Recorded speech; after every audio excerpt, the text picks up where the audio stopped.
Jai Hind everyone, welcome to Serious Mentor YouTube channel. I am Aditi and we are doing our international relations series for SSB. तो अब SSB के लिए हम बहुत सारे international relations पढ़ रहे हैं और आपको पता होगा रिसेंटली न्यूज़ में बांग्लादेश बहुत ज़्यादा चल रहा था ड्यू टू बांग्लादेश क्राइसिस। तो हमने सोचा इंटरनेशनल रिलेशन की सीरीज में let us talk about Indo Bangladesh.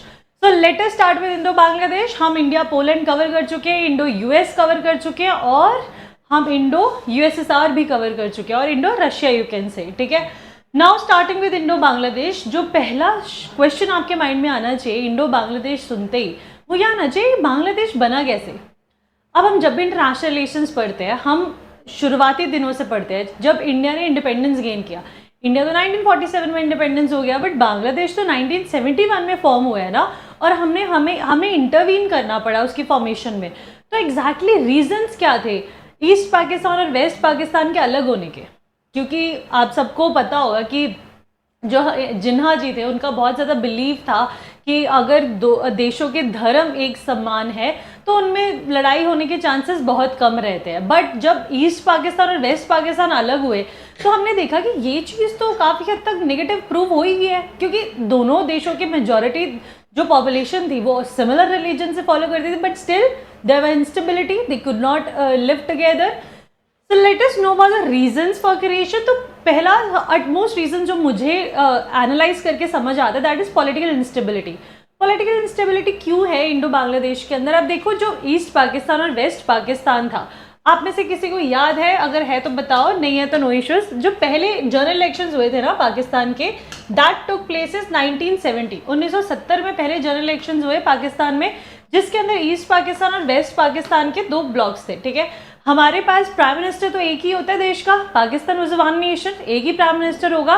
But general elections में क्या हुआ था, वेस्ट पाकिस्तान और ईस्ट पाकिस्तान में देखो कुछ डिफरेंसेस हैं।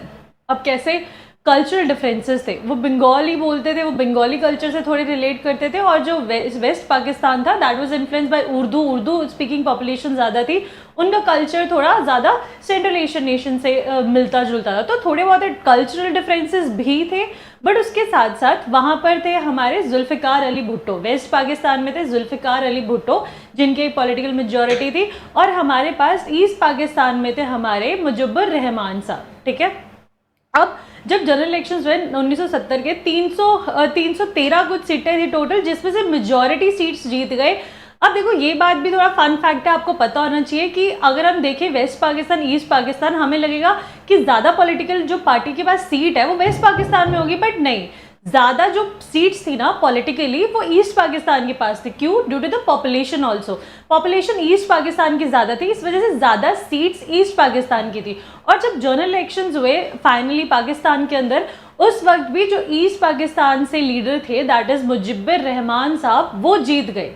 और उस वक्त ना जुल्फ़िकार अली भुट्टो जनाब के मुंह से एक शब्द निकल गया कि ठीक है, obviously East Pakistan West Pakistan अपने आप को बहुत अलग तरीके से एडमिनिस्ट्रेटिव कर रहे थे। उन्होंने बोला ठीक है, तुम अपना संभालो, हम अपना संभालते हैं। अब भाई प्राइम मिनिस्टर तो एक ही होता है ना देश का, यू आर सेइंग पाकिस्तान है, ईस्ट वेस्ट पाकिस्तान क्या पाकिस्तान है, पीएम तो एक ही होगा। ये क्या, आप अपना ईस्ट संभालो, हम अपना वेस्ट संभालते हैं? ये तो प्राइम मिनिस्टर के मुंह से कोई बहुत अच्छी स्टेटमेंट नहीं थी, राइट? तो उस चीज़ को देखते हुए पॉलिटिकल इंस्टेबिलिटी या पॉलिटिकल डिफरेंसेस देखने को मिले इन दोनों के बीच में, और इन चीज़ों के बीच में ना कुछ ऐसे रिवॉल्ट्स होने लग गए। जो ईस्ट पाकिस्तान था ना वो बोलने लग गया कि हम एक ऑटोनोमस स्टेटस दे दो, कि हम ऑटोनोमस टेरिटरी हैं पाकिस्तान की, हम प्रॉपरली एडमिनिस्ट्रेट नहीं होंगे पाकिस्तान से, हम अपना एडमिनिस्ट्रेशन रखेंगे, हम अपना एक रूल्स रखेंगे, हम अपने तरीके से रन करेंगे on the name of Pakistan as a administrative territory of Pakistan. ठीक है, बट ये चीज़ें क्या कर रही थी, रिवॉल्ट पैदा कर रही थी। अब रिवॉल्ट के चलते हुए ना जुल्फ़िकार अली भुट्टो जी ने एक ऑपरेशन स्टार्ट किया, मतलब वेस्ट पाकिस्तान से एक ऑपरेशन निकला that is operation search light.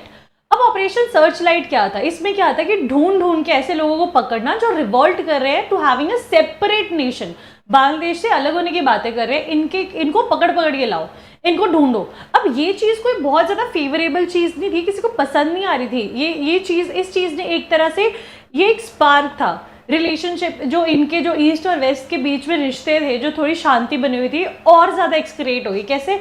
अब इसके अंदर ऑपरेशन सर्च लाइट के अंदर जो हुआ, इसके बाद फॉर्मेशन हुई मुक्ति बाहिनी की। अब मुक्ति बानी क्या था? It was like army for those who want to get the independence, like want to have Bangladesh. अब इंडिया ने भी उसमें हेल्प करी। अब देखो यहाँ पर ना India intervene into the matter. हम ये नहीं बोल सकते कि इंडिया पाकिस्तान जंग पे था। हाँ, हम पाकिस्तान के साथ जंग पे थे, बट वी इंटरवीन। क्यों? क्योंकि जब हम ज्योग्राफी की बात करें तो बांग्लादेश हमारे साथ टच होता है, पाकिस्तान हमारे साथ डायरेक्ट टच होता है, और बांग्लादेश तो हमारे जो नॉर्थ ईस्ट एरिया है जो हमारे लिए बहुत सेंसिटिव रहता है, राइट? नॉर्थ ईस्ट हमारे लिए प्रोटेक्ट करना बहुत जरूरी है, उससे तो बिल्कुल कनेक्शन रखता है बांग्लादेश। तो हमारे लिए तो हमें तो हमारे उस लैंड को बहुत प्रोटेक्टेड रखना था ना। वैसे ही जो चिकन नेक है, इट हार्डली 21 किलोमीटर्स की हमारी चिकन नेक है, उसको वैसी कनेक्टिविटी वहां से बढ़ाना मुश्किल है। और फिर अगर पाकिस्तान यहाँ पे क्राइसिस आ रहा है तो उसका इम्पैक्ट हम पर पड़ेगा। जैसे अभी रिसेंटली बांग्लादेश क्राइसिस का इम्पैक्ट हमारे बॉर्डर्स को पड़ रहा है, माइग्रेट्स आते हैं, हर चीज़ पूरी इंस्टेबिलिटी होने के चांसेस रहते हैं। तो इस वजह से हमने भी हेल्प करी मुक्ति बानी की फॉर्मेशन में और उनको आज़ाद होने में। और कैसे करी वो हमने यूएसए और यूएसआर में थोड़ा सा डिस्कस भी किया था। तो finally with the help of India we were able to help Bangladesh to get independence. So basically India intervened and finally Bangladesh was formed. आपको ये थोड़ा सा हिस्ट्री पता होना चाहिए इंडो बांग्लादेश रिलेशनशिप के अंदर, that how was Bangladesh formed in 1971. The first question comes this and you cover the first point, and then we comes out to be the first leader of independent Bangladesh, that is Mujibur Rahman साहब। मुजब्बिर रहमान साहब क्या थे? ये first leader बने हमारे बांग्लादेश के। और ये कैसे थे? अब देखो, he was the one who was promoting socialism and secularism. Socialism और सेकुलरिज्म क्या है? सोशलिज्म कि लोगों का भला हो, लोगों के प्रति ज़्यादा सोचा जाए, ना कि सेंटर के सरकार के प्रति, लोगों के प्रति ज़्यादा सोचा जाना। उनकी अप्रोच थोड़ी वैसी थी, जैसे इंडिया भी अपने आप को सोशलिस्ट मानता है काफ़ी हद तक। देन सेकुलरिज्म कि हमारा कोई धर्म नहीं है, हम कोई धर्म वाले देश नहीं है, ठीक है मेजॉरिटी किसी भी धर्म की हो, बट वी आर सेकुलर। हम हर देश के हर धर्म को इज्जत देते हैं, रिस्पेक्ट देते हैं। तो ही प्रमोटेड सेकुलरिज्म, ठीक है। और इनके गुड रिलेशनशिप थे इंडिया के साथ। अब obviously India intervened into their matter and we help them to get independence finally in 1971. In 1971, when Bangladesh was formed, he became the first leader and he was from Awami league. ये आपको पता होना बहुत ज़रूरी है कि ये अवामी league से बिलोंग करते थे, ठीक है, क्योंकि अवामी लीग का आगे बहुत सिग्निफिकेंस है, करंटली बहुत सिग्निफिकेंस है। काफ़ी टाइम से अवामी लीग ही तो थी बांग्लादेश में, शेख हसीना जी वहीं से तो है। देन 15 अगस्त 1975 के वक्त क्या हुआ? इनका असैसिनेशन हो गया। असैसिनेशन मतलब इन्हें मार दिया गया। सिर्फ यही नहीं असैसिनेट हुए थे, इनकी मेजॉरिटी फैमिली को भी असैसिनेट कर दिया गया था 15 अगस्त 1975 पे। 75 के अंदर इनका असैसिनेशन हो गया। अब देखो, बांग्लादेश बना था, बांग्लादेश इंप्रूव हो रहा था, क्राइसिस थे बांग्लादेश के अंदर, कोई देश नया बना है, उसको खड़े होने में भी वक्त लगेगा। Health crisis, education and everything, अभी वो बन रहा था, ठीक है, बहुत ज़्यादा अच्छी पोजीशन में नहीं था, but still we had good relationship. अब बांग्लादेश की जोग्राफिकल लोकेशन इतनी ज़्यादा इंपॉर्टेंट है हमारे लिए कि हमारे साथ बांग्लादेश का रिश्ते होना इंपॉर्टेंट है। हमने कितने अभी कुछ पिछले ही सालों हमने कितने वहाँ से रेल रोड्स निकाले, हम कितने अच्छे रिलेशनशिप बिल्ड करने की कोशिश करते हैं, बिकॉज हमारे नॉर्थ ईस्ट के साथ डायरेक्टली कनेक्टेड है और हमारे लिए वो एरिया प्रोटेक्ट करना बहुत ज़्यादा ज़रूरी है। Then comes about to be general Ziaur Rahman. अब इनके बाद आते हैं जनरल ज़ैरुर रहमान, जो 1976 से 1980 तक रहे, ठीक है। 76 में आए जनरल। अब आपको लगता होगा कि जो मिलिट्री कू आप देख रहे हो, not coup actually, the rule आप देख रहे हो बांग्लादेश में करंटली, आपको लग रहा हो पहली बार कुछ ऐसा हो, बट नो, बांग्लादेश में पहले इनका आया जो आया मिलिट्री रूल, ठीक है। ये लेकर आए इन्होंने डेमोक्रेटिक पॉलिटिक्स की जगह मिलिट्री रूल लेकर आए। जनरल साहब आए ज़ैरुर रहमान, और इन्होंने एम्फेसाइज किया मुस्लिम आइडेंटिटी के ऊपर। मुस्लिम आइडेंटिटी मतलब जो आप देखते हो करंटली बांग्लादेश के इस्लामिक नेशन है, ऐसा है, ये इनसे स्टार्ट हुआ। अदरवाइज हमारे जो मुजब्बिर रहमान साहब थे, इनके नज़रों में सेकुलरिज्म था, बट इनके आने पे कॉन्स्टिट्यूशन में आया इस्लाम, ठीक है। उन्होंने बोला कि this is in the name of Allah. Then इनके आने पे उसकी identity as a Muslim identity वहाँ पर प्रिवेल हुई। अब देखो, जो देश अपने आप को सेकुलर की जगह किसी एक पर्टिकुलर रिलीजन के हित में चला जाता है ना, फिर उसकी कुछ पॉलिसीज़ भी उस रिलीजन के हित में जाती हैं। It is very evident. अगर आप एक्सप्लिसिटली ये चीज़ बोल रहे हो कि हम इस रिलीजन को बढ़ावा देते हैं, तो आपको देखने को मिलेगा कि उस रिलीजन की तरफ पॉलिसीज़ ज़्यादा बनी जा रही है, राइट। देन हमारे पास आता है revival of relationship with Pakistan and China, ठीक है। Revival of relationship with Pakistan and China का मतलब है कि देखो, हमारे जो मुजब्बिर रहमान साहब थे, ये तो इंडिया के साथ रिश्ते अच्छे कर रहे थे। बट हमारे जो ज़ैर उर रहमान साहब थे, इन्होंने बोला कि इंडिया की तो खुद की हालत इतनी वीक चल रही है, हम भी इकोनॉमिकली थोड़े डाउन जा रहे थे, हम भी उस वक्त ऐसे फेज में थे कि हमारे साथ जंग भी हुई थी, हम भी खुद को स्टेबल करने की कोशिश कर रहे थे। 75 में हमारे खुद ब्लैक डेज जिनको हम बोलते हैं, इमरजेंसी के दिन, हमारे पास हम इंडिया में इंस्टेबिलिटी चल रही थी। बट इन्होंने बोला कि ठीक है, इंडिया हमारी कब तक हेल्प करेगा, we will seek help from Pakistan and China. और हमारे लिए वो भी बहुत पॉजिटिव चीज़ नहीं थी, क्योंकि Pakistan and China both are the neighbouring nation जिनके साथ हम कोशिश करते हैं हमारे रिश्ते अच्छे बनते रहे, बट इतने अच्छे बन नहीं पाते हैं। तो जब हमने देखा कि ज़ैर उर रहमान साहब तो पाकिस्तान और चाइना की तरफ ज़्यादा इंक्लाइंड है, वो हमारे लिए हम नहीं बोल सकते कि इस दौरान हमारे रिश्ते अच्छे होंगे, नहीं थे अच्छे, ठीक है। देन अब ज़ैर साहब का भी असैसिनेशन हो गया 1981 में, इनका भी असैसिनेशन हो गया, ठीक है। फिर उसके बाद क्या हुआ, देखो एक चीज़ आपको समझ आनी चाहिए। जो ज़ैर उर रहमान साहब थे ना, इन्होंने एक चीज़ बोली थी कि हम सार्क फॉर्मेशन करते हैं विदाउट इंडिया, सार्क बनाएंगे विदाउट इंडिया, ये आइडिया इन्होंने दिया था। बट आपको पता ही है, हमारी इंदिरा गांधी जी ने फाइनली फॉर्म करने में मदद कर दी सार्क की। जो सार्क नेशन जो हम बात करते हैं, है ना, आपको पता होना चाहिए, SAARC itself is a one topic of lecture, it आपको पढ़ना पड़ेगा सार्क, नहीं तो हम आने वाले दिनों में कुछ कवर करवाएंगे, दूसरे मैम कवर करवाएंगे आपको नेशनल रिलेशंस भी, तो इसके अंदर नेशनल थिंग्स। तो सार्क की फॉर्मेशन हुई, उसके बाद हम सबको पता है जो सार्क की formation Indira Gandhi ji was there. Then Bangladesh ने एक चीज बहुत अच्छी करी, देखो पाकिस्तान और बांग्लादेश, पाकिस्तान कब से, बांग्लादेश कितनी बाद बना, बट आपको पता होगा कुछ अब नहीं रहा क्योंकि क्राइसिस, बट कुछ समय तक Bangladesh was second largest economy in the Asia after India, right. सबसे ज़्यादा ग्रोथ पे चल रहा था, बहुत जल्दी बढ़ रहा था, सबको दिख रहा था कि बांग्लादेश की ग्रोथ बहुत ज़्यादा हो रही है, पाकिस्तान की ग्रोथ इतनी नहीं हो रही थी।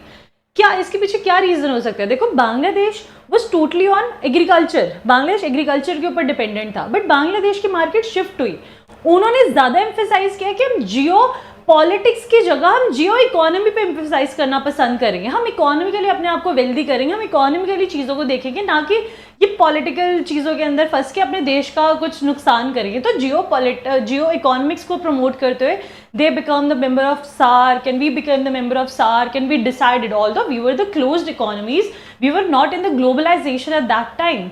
The LPG reforms didn't came either in India or in your Bangladesh, but we did had SAARC, that we will have a Southeast Asian Association of Regional Cooperation, we will have this cooperation and we will have the economic trade among ourselves only. तो ये एक बहुत अच्छा step था बांग्लादेश की तरफ से, तभी तो बांग्लादेश इवॉल्व हो पाया।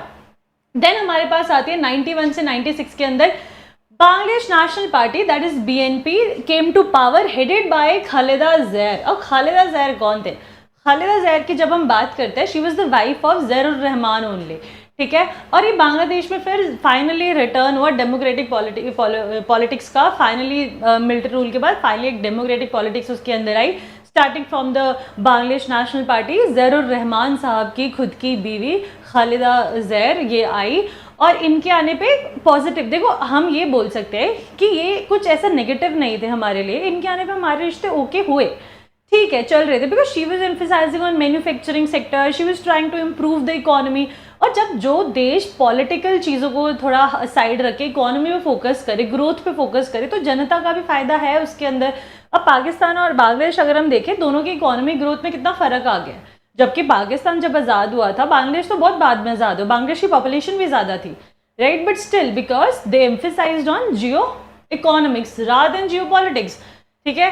हमारी अब जो हमारी खालिदा ज़ैर थी, शी वॉज गुड इनफ, इतने कोई बहुत अच्छे रिश्ते नहीं बनाए इंडिया से, बट कुछ बिगाड़ा भी इतना नहीं। देन अब हमारे पास 1996 से 2001 एंड कॉन्टिन्यूटी में हम देखते आएंगे ये चीज़। तो Awami League came to power, Awami League, और किसके पावर में आई, headed by Sheikh Hasina. Who is Sheikh Hasina, ये तो wife of Ziaur Rahman थी। अब Sheikh Hasina is the daughter of Mujibur Rahman only, जो हमने पहले देखा, the first leader of independence India, she is the daughter of Mujibur Rahman, Sheikh Hasina, ठीक है। अब ये पावर में आती है, अब इनके टाइम पे हमारे रिश्ते फाइनली इंप्रूव होते हैं, Indo Bangladesh relation finally improve, they took a very good turn. और हमारी ना water sharing agreement over Ganga set, अब देखो हमारी ना आपको एक ड्रॉ करके दिखाती हूँ, ठीक है। हमारे साथ क्या है कि हमारी ना जो बांग्लादेश है, इसके साथ हमारे एक रिवर बहुत अच्छे से टच करता है, आपको पता हो गंगा निकल रही है, गंगा ऐसे ऐसे ऐसे जा रही है, बीच में आ गया बांग्लादेश, ठीक है।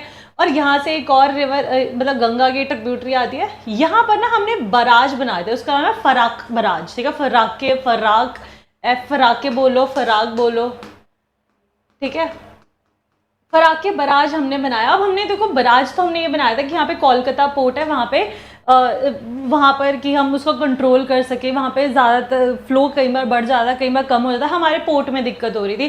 तो उस वजह से इकोनॉमिकली, जैसे नॉट इकोनॉमिकली, जोग्राफिकली हमें दिक्कत हो रही थी, जिस वजह से हमने ये फराक बनाया था कि यहाँ पर हम इसको कंट्रोल कर पाए, हम वाटर फ्लो को कंट्रोल कर पाए। But Ganga is international river, ये गंगा थी, ठीक है, गंगा यहाँ पर आके बन जाती है पद्मा, राइट। अब गंगा इज इंटरनेशनल रिवर, अब जो यहाँ पर जा रही थी ना, यहाँ हमारी सीधा बांग्लादेश में जा रही थी। अब बांग्लादेश ज़्यादातर एग्रीकल्चर पे उस वक्त डिपेंडेंट था। बांग्लादेश को लगता था कि जब सर्दियाँ हो जाती है तो ज़्यादा पानी आ जाता है, गर्मी हो जाती है तो कम हो जाता है, तो ये क्या बात है, कभी फ्लड की कंडीशन, कभी पानी की कमी। तो इस वजह से हमारा ये एरिया थोड़ा डिस्प्यूटेड था, ठीक है। और तो हमारी डिस्प्यूटेड थोड़ी और भी लैंड्स रही थी, पर इतना कोई बहुत बड़ा लैंड डिस्प्यूट नहीं हम बोलेंगे कि मुझे आपको लेक्चर परस्पेक्टिव से लैंड डिस्प्यूट के अंदर जाना चाहिए। अगर आप नॉर्मल याद रखो कि हमारे 4 बीघा ऐसे कुछ डिस्प्यूटेड्स थे, तो उतना भी फाइन है, नहीं अदर ना नो, इट्स ओके। बस इतना पता होना चाहिए कि हमारी जो वाटर शेयरिंग अग्रीमेंट था वो भी शेख हसीना के आने पे हमारा सॉल्व हो गया। देन कॉपरेशन, हमने काफ़ी जगह एक दूसरे का कॉपरेशन दिखाई है, आपको पता है हमारे रिश्ते अच्छे रहे हैं in dealing with security issue, tackling terror groups. अब देखो इंडिया है ना, इंडिया टेररिज्म के बिल्कुल खिलाफ है। We do not promote terrorism, हम यूनाइटेड नेशन में टेररिज्म को प्रमोट ही करते हैं। We are one of those first nation जिसने बोला था we do terrorism is a real problem in the world. Even when USA was not recognizing terrorism as a problem, we were the ones who were recognizing terrorism as a very big issue. At that point of time, Bangladesh comes on the same page. Bangladesh भी terrorism को बिल्कुल promote नहीं करता, especially when Awami League came into the power. Sheikh Hasina was all into that. We do not promote terrorism, like we do not promote terrorism. India and Bangladesh under Awami League do not promote terrorism. और इसके ऊपर हमारे agreements हुए, हमें बहुत सारे जो India के लिए वांटेड क्रिमिनल्स टेररिस्ट थे वो हम बांग्लादेश ने हमें हेल्प करी उन्हें पकड़ने में, ठीक है। तो हम वहाँ पर बहुत अच्छे रिश्ते बना पाए। हमारी डिफेंस एक्सरसाइज भी है समृद्धि, आपको लगता होगा और भी तो है, हमारे टेबल टॉप है, बाकी कॉर्पेट वगैरह है, बट हमारी जो डिफेंस एक्सरसाइज की जब हम बात करें दैट इज ओनली समृद्धि, ठीक है। Then we are coming to कि हमने एक्सट्रेडिशन ट्रीटीज, यस ऑब्वियसली अगर टेररिस्ट इधर से उधर जा रहा है out of one nation to another nation, तो एक्सट्रेडिशन ट्रीटी हमारी साइन हुई है। देन इंडियाज मेगा प्रोजेक्ट्स, अब देखो हमने बहुत सारे मेगा प्रोजेक्ट्स किए, जैसे हमने रेल रूट्स निकाले, ब्रिजेस डेवलप किए ताकि हमारे वहाँ से कनेक्टिविटी एनहांस रहे, जैसे ये rail link Indo Bangla borders. अब ये पूरा हमारा बांग्लादेश को यूज़ करते हुए इंडिया की कनेक्टिविटी बढ़ रही है, हमारे नॉर्थ ईस्ट की कनेक्टिविटी बढ़ रही है। आप लेक्चरेट में थोड़ा एंड में ये नाम याद रख सकते हो, आप लेक्चर परस्पेक्टिव से ये एरियाज याद रख सकते हो कि यहाँ हमने बिल्ड करे हैं, ठीक है। वैसे तो देखो ये ना 2023-24 के अंदर 22-23 के अंदर अच्छे से बिल्ड हो गए थे, almost about to complete, but इनका जो ये ना अगरतला अखुरा रेल प्रोजेक्ट ये 2012-13 से चल रहा है, ठीक है। तो इस बीच हमने देखा कि अब हमारा खुल्ला Mongla port rail line, unit 2 of Metri super thermal power plant in Rampal, ये सब हमारे कुछ ऐसे इंपॉर्टेंट प्रोजेक्ट्स हैं बांग्लादेश के साथ, which shows that we have a good relationship with Bangladesh, ठीक है। इसलिए आपको थोड़ा थोड़ा पता होना चाहिए। It can come into written also in the statement based, आपको जगहों के नाम पूछे जा सकते हैं, कहाँ से कहाँ कनेक्ट हो रहा है ये पूछा जा सकता है, आपको पता होना चाहिए। अब देखो अगर हम बात करें ना इस वाली पिक्चर में ये अखूरा, ये जो बांग्लादेश के अंदर अगरतला त्रिपुरा हमारे इंडिया में, ये अप्रॉक्सीमेटली 15 किलोमीटर का है, और जिसमें से 10 kilometre is there in the Bangladesh and 5 kilometre is there in the हमारा इंडिया, ठीक है। Now let's come to the next thing, that is current issue. अब देखो वैसे तो आपको मैंने पूरा इंडो बांग्लादेश रिलेशनशिप करवा दिया है, आपको इंडो बांग्लादेश रिलेशनशिप तो समझ आ गया from starting to the ending, and you can add what you can add in the conclusion, but also you can cover the current scenario if for your SSB perspective, if your SSB is like about in these days only, ठीक है।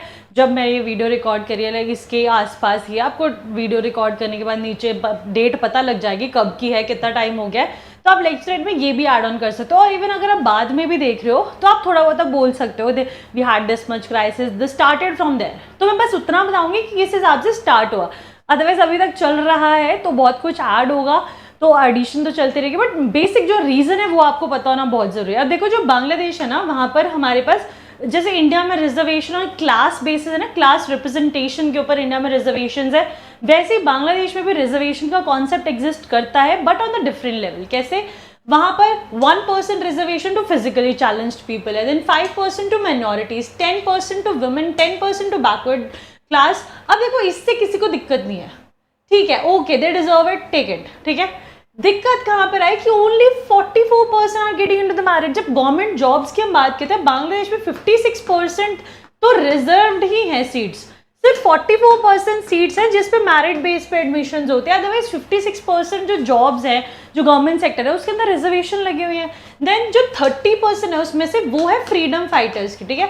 अब देखो जब तक 30% reservation freedom fighters की थी तब तक किसी को कोई दिक्कत नहीं थी, ठीक है. 30% reservation for freedom fighters who have fought for us, fought for the nation, for the independence, that is fine. इनके बच्चों को दी गई कि child of freedom fighter will also get 30% reservation. ये भी कुछ हद तक दबा रहा, ठीक है, चलो चाइल्ड तक भी समझ लिया. बट सारी जंग कहाँ पर स्टार्ट हुई? व्हेन द ग्रैंड चिल्ड्रंस, मतलब जो ग्रैंड चिल्ड्रन है ना फ्रीडम फाइटर्स के, उन्हें भी 30% रिजर्वेशन मिलेगी. अब क्वेश्चन आता है, why the grand childrens? We can understand the freedom fighters and the children, but why the grand children's?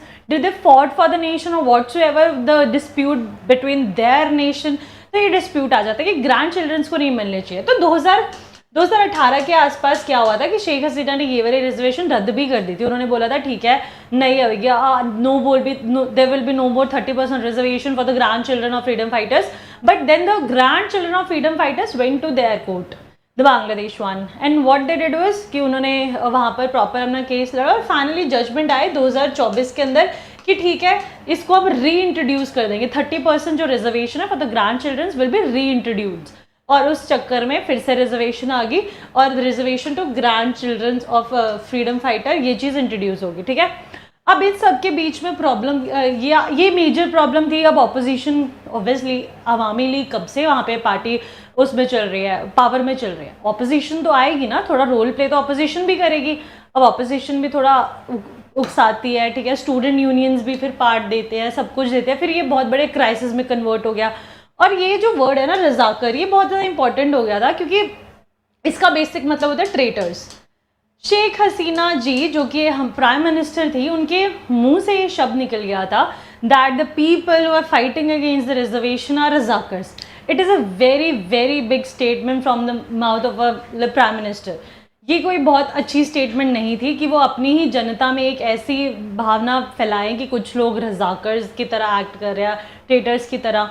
तो ये एक ऐसी वर्ड था जिसने जो लड़ाई थी उसको और ज़्यादा बूस्ट कर दिया, मतलब घी डालने वाला काम कर दिया पूरी आग के अंदर, ठीक है. तो ये बेसिक इशू था जो इस वक्त क्राइसिस की वजह से हुआ था. बाकी आपको पता है कि बॉर्डर से लोग आ रहे थे, डिस्प्यूट हो रहा था इंडिया के अंदर भी. ये आप इंक्लूड कर सकते हो. The 2 reasons, first is the reservation the grand childrens of freedom fighters, then the word रजाकर used by Sheikh Hasina, the prime minister of Bangladesh, or used to be a prime minister of Bangladesh, and the word basically means the traitor, and the traitor word itself is not a very good word to use for any of the persons who's living in the nation by the prime minister itself who are protesting. ठीक है, आप ऐसे करके इसको conclude कर सकते हो, and कर सकते हो, and in the conclusion you can also add but India will always look forward to improve the relationship as Bangladesh geographical position is very much important for India. And Sheikh Hasina did came to India. She came to New Delhi, and we are trying to help her into this crisis. Okay, so I think this much is important. We have reached the end. This was your Indo-Bangladesh relation. I hope I have cleared all the doubts. And if you still have any other doubt for the Indo-Bangladesh relationship, you can comment down. Thank you so much. Keep on watching Serious Mentor.